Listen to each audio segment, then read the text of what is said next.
Assalamualaikum warahmatullahi wabarakatuh. Selamat dini hari dan salam sejahtera untuk kita semua. Ya teman-teman, selamat datang kembali di channel YouTube Reja Singkawang Uang.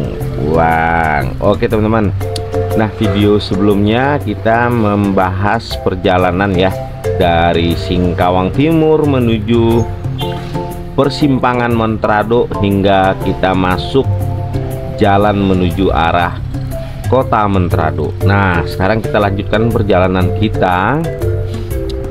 Tadi Reja sempat berhenti dulu di jalan ya teman-teman, karena kondisi hujan. Biar kamera kita tidak terganggu tangkapan videonya, jadi Reja sempat berhenti.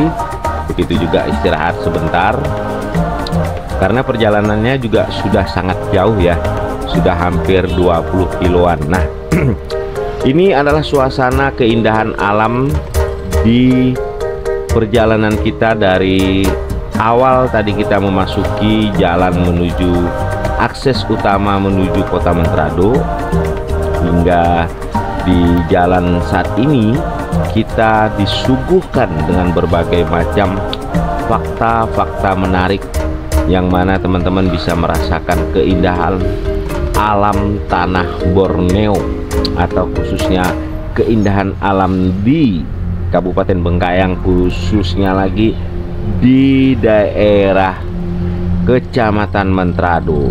Nah, jadi pastinya teman-teman banyak yang penasaran dengan fakta-fakta menarik dan fakta-fakta uniknya tentang Montrado ya teman-teman ya.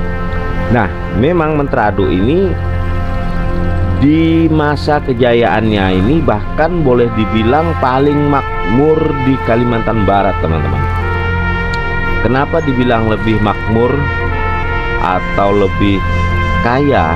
Ya karena dulunya daerah Montrado ini faktanya dulunya memang menjadi pusat pertambangan emas terbesar di Kalimantan Barat.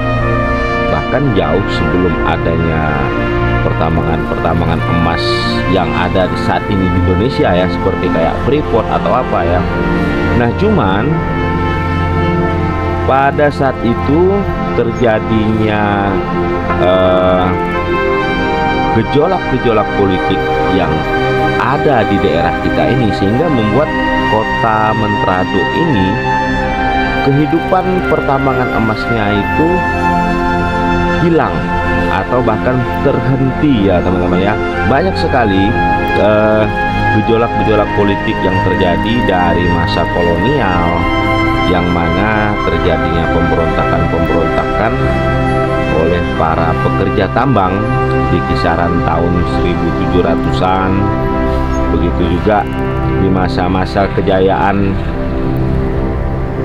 pertambangan, karena pertambangan ini dimulai dari pertambangan kuno, pertambangan tradisional. Nah, di masa pertambangan tradisional itu juga terjadi yang namanya pemberontakan, sehingga pada saat masa terjadinya peristiwa ketika Jepang mendarat dan menjajah wilayah Kalimantan Barat ini juga sempat hilang ya teman-teman ya. Akan tetapi kemungkinan besar setelah kemerdekaan pertambangan ini mungkin aktif lagi ya oleh masyarakat sekitaran Montrado ini.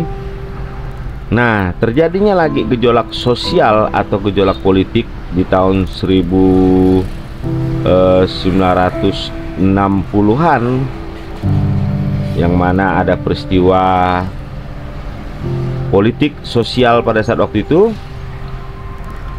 sempat juga hilang lagi.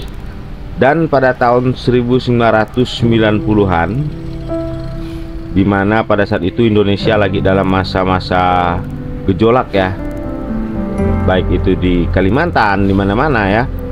Nah, kondisi pertambangan juga sempat terhenti lagi. Jadi banyak sekali proses atau perjalanan pertambangan emas yang ada di Montrado ini hilang timbul, sehingga pada saat sampai hari ini, ketika pertambangan yang dilakukan oleh masyarakat itu tergolong pertambangan secara ilegal yang dianggap oleh pemerintah secara ilegal, yang berdampak pada kerusakan lingkungan dan segala macam, sehingga terjadinya razia, penangkapan segala macam oleh pekerja, oleh pihak pemerintah ataupun aparat keamanan terhadap para petambang, sehingga saat ini kejayaan pertambangan emas di daerah Mentrado ini perlahan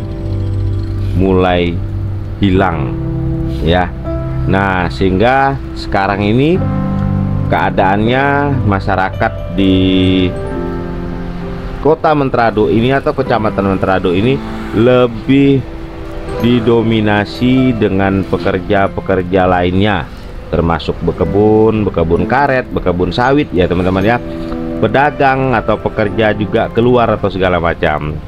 Nah, sekarang kita sudah mulai mendekati pusat Kota Mentrado. Setelah tanjakan ini kita turun. Nah, sampailah kita di pusat Kota Mentrado teman-teman. Nah, nanti teman-teman, di tengah-tengah Kota Mentrado ini kita akan melewati dan menemukan sebuah tiang bendera, yang mana menurut catatan sejarah yang dibuat oleh websitenya Suara Pamret. Nah ya, tiang bendera ini disebut dengan tiang bendera Cina yang dibangun oleh Federasi Kongsi Penambang Emas Cina pada tahun 1745. Nah, jadi dulu penambang emas yang ada di Mentrado ini merupakan asal-muasalnya kebanyakan dari Cina HK ya. Kalau sekarang kita nyebutnya Tionghoa ya. Nah, itu dari 1700-an sudah ada teman-teman, dari semenjak daerah ini masih di bawah kekuasaan Kesultanan Sambas, dan memang mereka rata-rata dibawa oleh Sultan Sambas untuk dipekerjakan di sini, hingga sampai akhirnya mereka membangun kongsi. Nah, kalau bahasa kongsi sampai sekarang masih kita pakai ya. Kongsi itu ibaratnya kerjasama atau bagi-bagi lah misalnya. Nah, seperti itu. Sehingga pada tahun 1800-an, 1700, nah ini teman-teman. Dan pada masa itu memang kejayaan sini sangat besar sekali nih teman-teman. Nah, ini tiangnya teman-teman ya. Dan semoga tiang ini selalu dilestarikan, selalu dijaga, baik pemerintah baik masyarakat di sini, agar jejak sejarah ini tidak hilang ya teman-teman ya.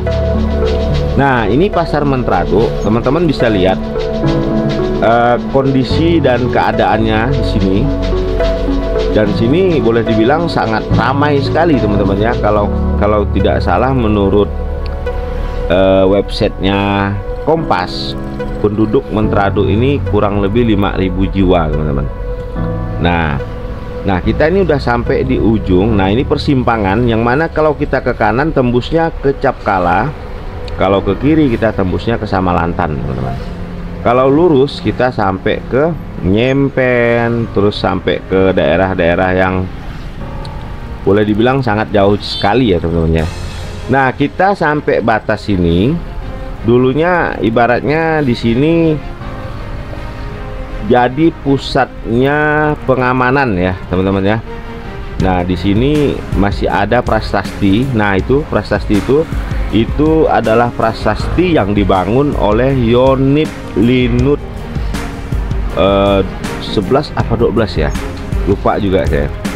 Nah, jadi dulu di masa terjadinya gejolak sosial di tahun 1997, 98, 99, pengamanan yang dipusatkan di Kota Mentrado ini banyak pihak keamanan yang didatangkan dari luar Kalimantan Barat, sehingga mereka menempatkan daerah-daerah. Nah, membangunlah posko-posko ya, seperti itu ya teman-teman ya. Nah, jadi ini sekarang kita memutar balik, melihat suasananya kembali daerah Pasar Menterado ini, yang mana fakta-fakta menarik, fakta-fakta uniknya banyak sekali di sini teman-teman.